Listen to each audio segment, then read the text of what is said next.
যেদিন আমার ডাক আসিবে,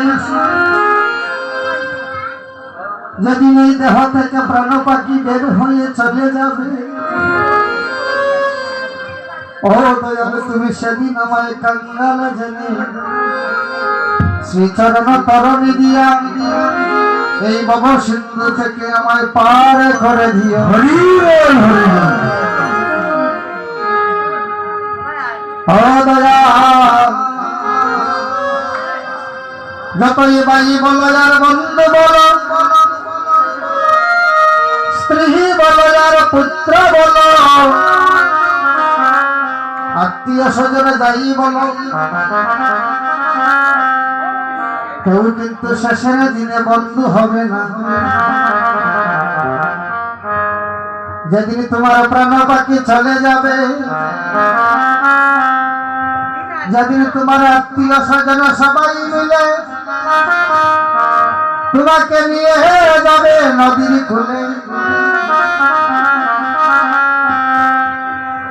নদীর কূলে নিয়ে যাইয়া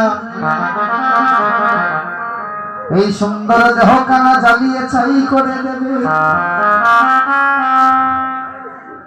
সেদিন তোমার আপন বলতে সংসারে কেউ রবে না। ভাই বলো আর বন্ধু বলো, কেউ তো কারো নয়। দুই চার দিনের ভালোবাসা শুধু পথের পরিচয়। সময় হইলে আসি বাজাবে সংকেত বাসি। যেদিন যার ডাক আসিবে সেদিন তোমাকে চলে যেতে হবে। ভক্তগণ, আমরা কিন্তু সবাই জানি যে জন্মিলে মরতে হবে, মৃত্যু আমাদের অবধারিত। এই পার্থিব সংসারের জন্য এই মায়াময় জন্মদ্বীপে আসিয়া আমরা পার্থিব সংসারে সুখে থাকার জন্য, আরামায়েশে থাকার জন্য বাড়ি গাড়ি ব্যাংক ব্যালেন্স করি, ব্যাংকে অ্যাকাউন্টে টাকা পয়সা জমা রাখি। গুরুদেব বললেন তুমি সবই ব্যাংকে জমা রাখলে তোমার যখন বয়স হবে তুমি যেন সুখে শান্তিতে খেতে পারো। কিন্তু তুমি আসল ঠিকানায় যাবার জন্য যার নাম নিতে আসলে তোমার মুখ্য উদ্দেশ্য, সেখানে তুমি কি নিয়ে যাবে, সেখানে যাওয়ার জন্য কি সঞ্চয় করবে, কি সঞ্চয় রেখেছ যে জানিয়া তুমি গুরুর কাছে যেতে পারবে। গুরুদেব করণে মন্ত্র দিলেন, দিয়ে বলেন ত্রিসন্ধ্যা গায়ত্রী করো। ত্রিসন্ধ্যা বলো, সকাল দুপুর সন্ধ্যা। যে ত্রিসন্ধ্যা গায়ত্রী করো, হাতে করো গৃহকর্ম, মুখে বলো হরি,